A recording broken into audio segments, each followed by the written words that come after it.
તો 5 રાજ્યોની ચૂંટણીની તારીખનું એલાન થઈ શકે છે। સાંજે 4 વાગે 5 રાજ્યોની ચૂંટણીની જાહેરાત થઈ શકે છે। પશ્ચિમ બંગાળ સહિત 5 રાજ્યોની ચૂંટણીની થઈ શકે છે જાહેરાત। આસામ, તમિલનાડુ, કેરળ અને પુડુચેરીમાં પણ યોજાવાની છે ચૂંટણી। ત્યારે સાંજે 4 વાગે 5 રાજ્યોની ચૂંટણીની તારીખોનું એલાન થઈ શકે છે। પશ્ચિમ બંગાળ સહિત 5 રાજ્યોની ચૂંટણી યોજાવાની છે। પશ્ચિમ બંગાળ, આસામ, તમિલનાડુ, કેરળ અને પુડુચેરીમાં યોજાવાની છે ચૂંટણી। ત્યારે 5 રાજ્યની ચૂંટણીની જે તારીખો છે તે સાંજે 4 વાગ્યા આસપાસ જાહેર થઈ શકે છે, જેમાં પશ્ચિમ બંગાળ, આસામ, તમિલનાડુ, કેરળ અને પુડુચેરીમાં ચૂંટણી યોજાવાની છે। આસામ, તમિલનાડુ, કેરળ સહિત 5 રાજ્યોમાં ચૂંટણી યોજાવાની છે। સાંજે 4 વાગે આ અંગે જાહેરાત થઈ શકે છે।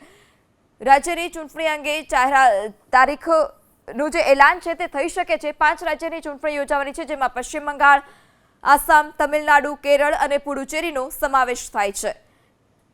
રાજ્ય ચૂંટણી પંચ કે જે આ અંગે રાજ્યની જે ચૂંટણીઓ છે તેને લઈ જાહેરાત થઈ શકે છે। સાંજે 4 વાગે 5 રાજ્યની ચૂંટણીની તારીખોનું એલાન થઈ શકે છે। પશ્ચિમ બંગાળ સહિત 5 રાજ્યની ચૂંટણીની જાહેરાત થઈ શકે છે, જેમાં પશ્ચિમ બંગાળ, આસામ, પુડુચેરી, કેરળ અને તમિલનાડુનો સમાવેશ છે। હવે આગામી દિવસોમાં જે ચૂંટણી છે આ 5 રાજ્યોમાં યોજાશે। સાંજે 4 વાગે આ તારીખોનું એલાન થઈ શકે છે, જેમાં પશ્ચિમ બંગાળ, આસામ, તમિલનાડુ, પુડુચેરી અને કેરળનો સમાવેશ છે।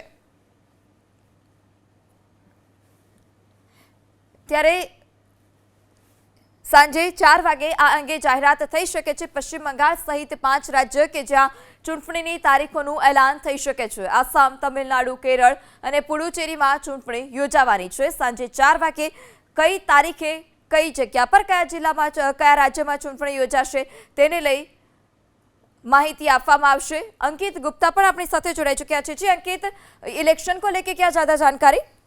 जी फिलहाल बड़ी जानकारी यही है कि आज शाम को 4 बजे सेंट्रल इलेक्शन कमीशन है वो एक प्रेस कॉन्फ्रेंस करेगा दिल्ली में, जिसमें वो 5 स्टेट्स में जहां पर इलेक्शन होने हैं, यानी कि पश्चिम बंगाल, पुडुचेरी, तमिलनाडु, केरल और आसाम, इन 5 राज्यों की चुनावी तारीखों का ऐलान करेगा। और जो जानकारी मिल रही है कि पश्चिम बंगाल में 3 से 4 चरण में चुनाव हो सकते हैं, वहीं तमिलनाडु, केरल और पुडुचेरी में एक चरण में और संभवतः आसाम में भी एक चरण में ही चुनाव की प्रक्रिया संपन्न की जाएगी और मई के दूसरे हफ्ते तक इन 5 राज्यों में चुनावी प्रक्रिया पूरी कर ली जाएगी। जी अंकित, जानकारी के लिए धन्यवाद।